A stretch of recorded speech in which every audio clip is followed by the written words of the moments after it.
We have all had painful events in our lives that can lead to depression, anxiety, addiction, or broken relationships. But here's a secret. It is not about what happened to us that causes suffering. It's the stories we believe about ourselves. Join us as we shine light on how to rewrite our stories, avoid the shadows of shame, and travel along the pathway to joy, love, and connection. It's the Finding Peace podcast with your host, Amazon best-selling author, Troy L. Love. I'm sitting in a stone cathedral that is probably about 200 years old. This cathedral is one of the many churches that have been built in the Pittsburgh, Pennsylvania area. It's Christmas time. I'm sitting on one of the wooden benches as I'm listening to my friends Brady and Carol Ann Allred perform musical numbers in the Duquesne Choir Christmas performance. I'm looking around at the arched ceiling and the beautiful stained glass pictures that are around. I'm listening to the Christmas music that is wafting through the corridors. I'm looking all around at this unique edifice, one in which I've never set foot before.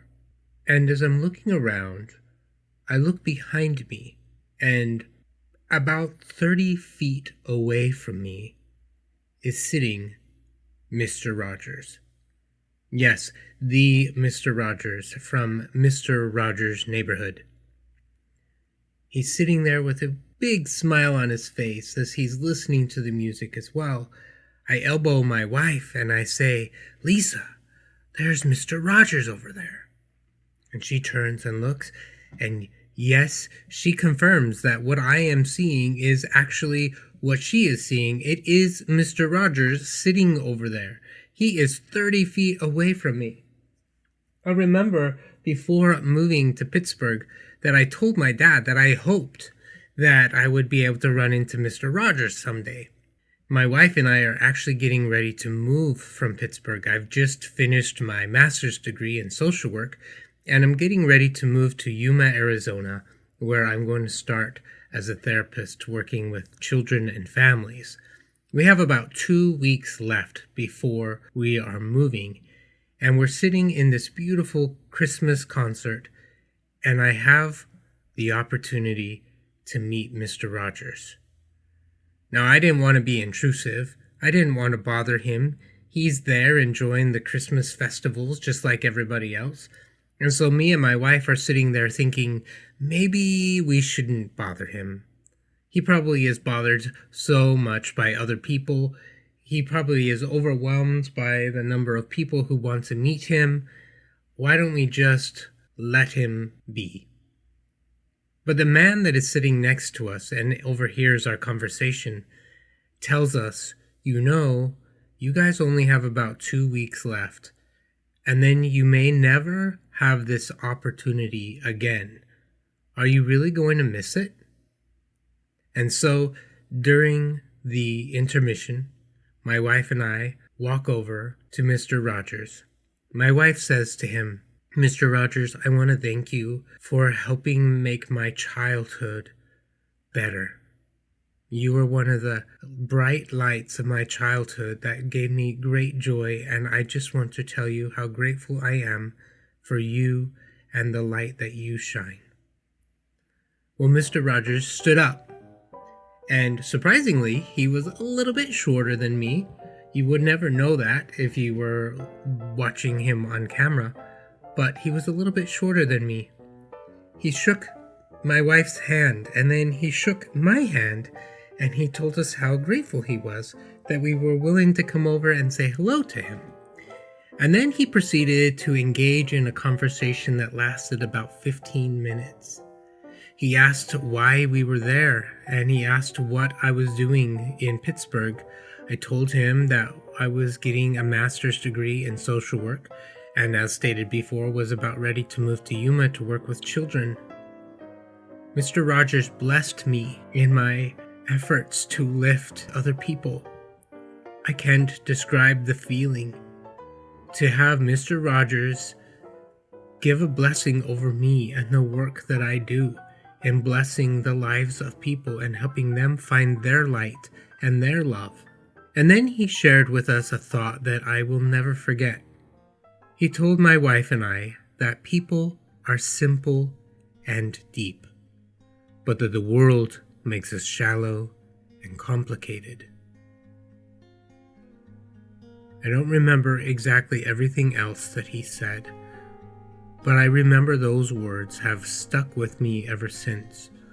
The world makes us shallow and complicated, but indeed, as humans, we are simple and deep.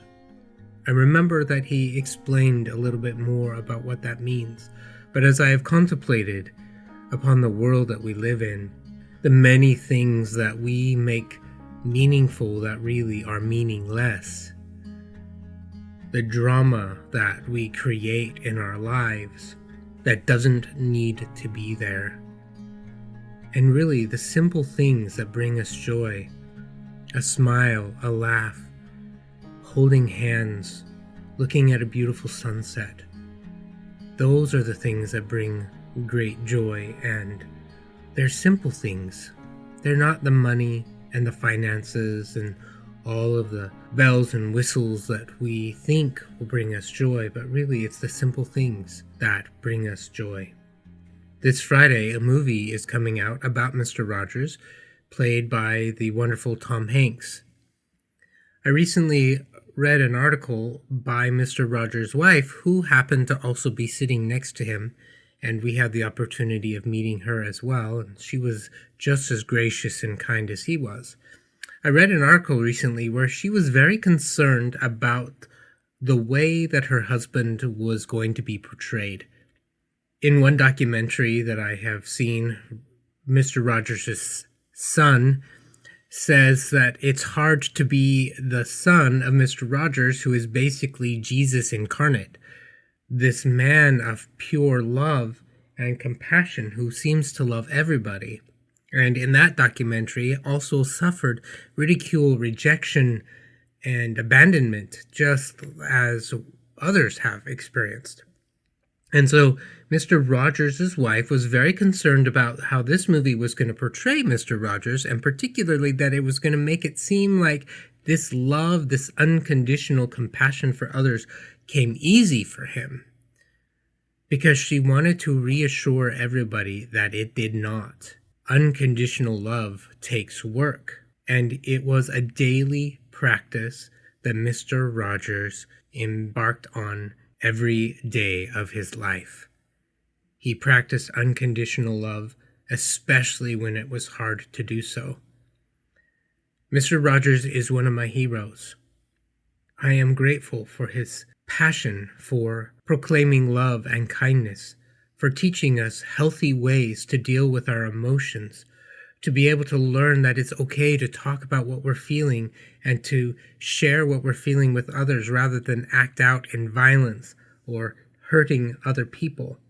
I'm so grateful for him, and I'm really looking forward to the movie that is coming out that will be another reminder of the blessing that I had of spending 15 minutes with Mr. Rogers, and to be able to experience his unconditional love for me and the message that he wanted me to understand, that people are simple and deep, but the world makes us shallow and complicated. It's time for a question. Megan asked, how do you develop self-esteem and self-love? That is a beautiful question, one that I'm really glad that she asked.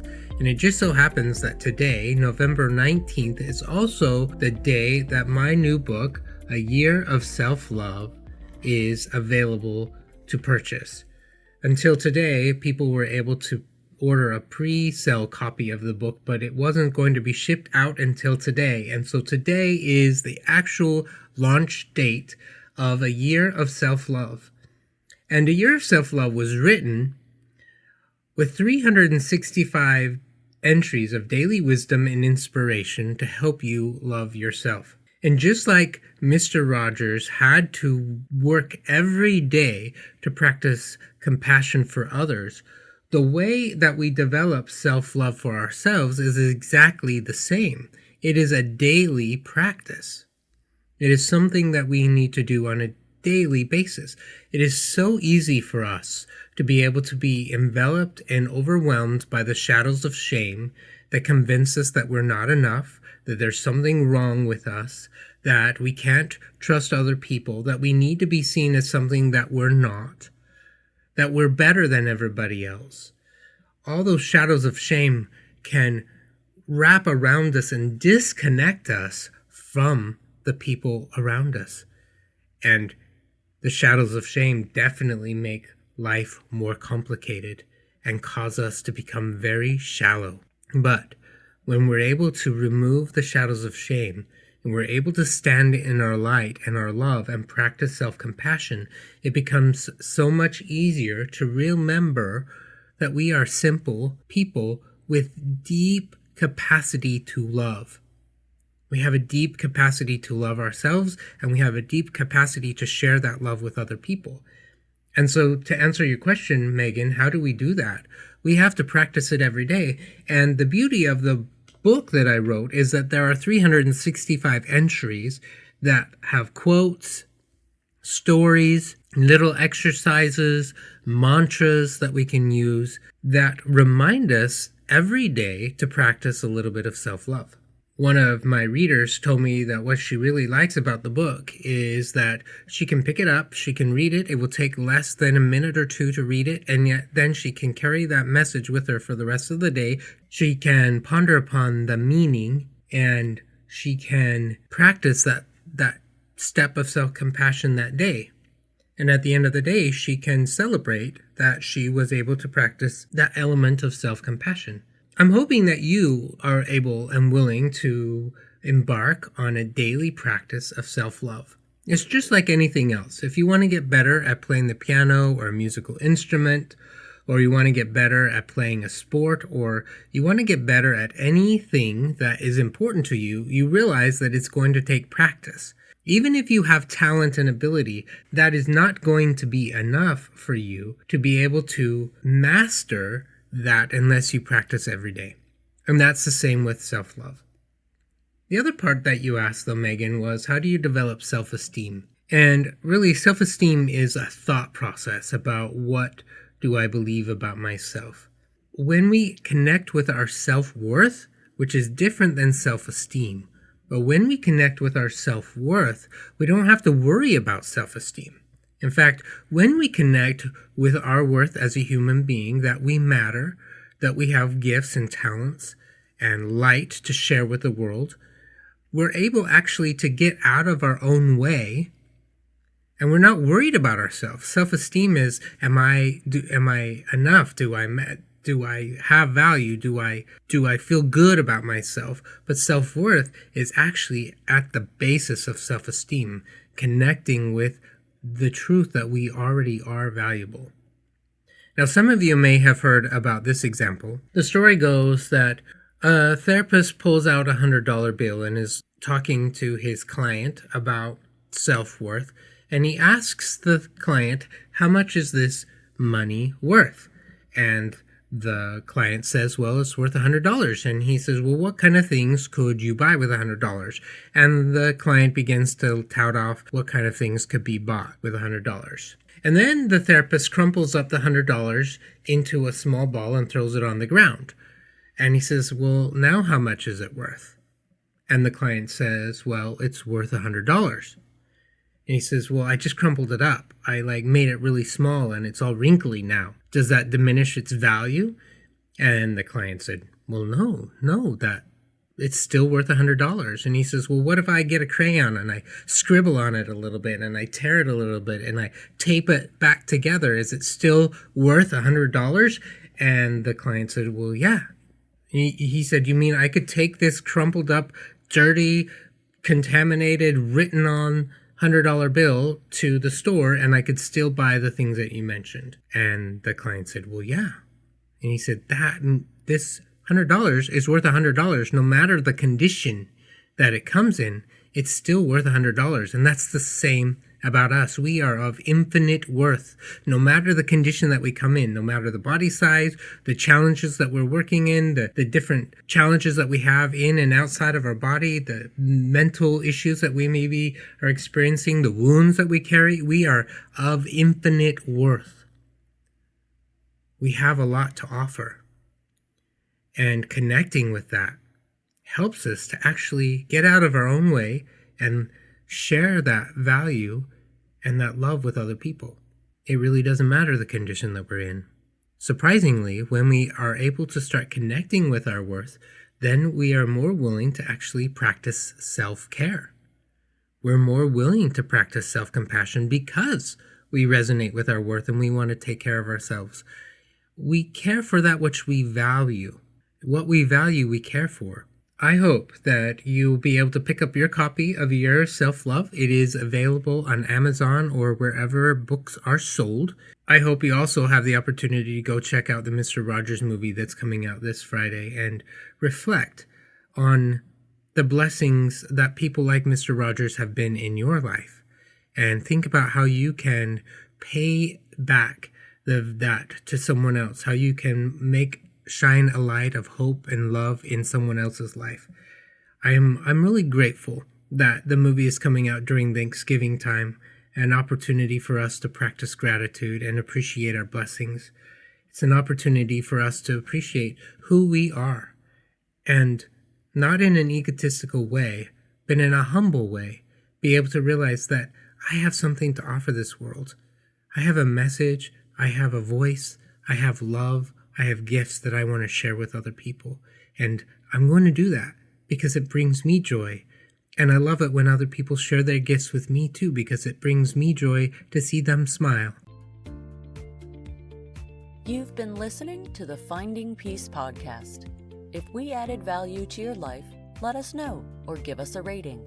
Before you go, subscribe to the show and get new episodes as soon as they are published. Thank you for spending part of your journey with us.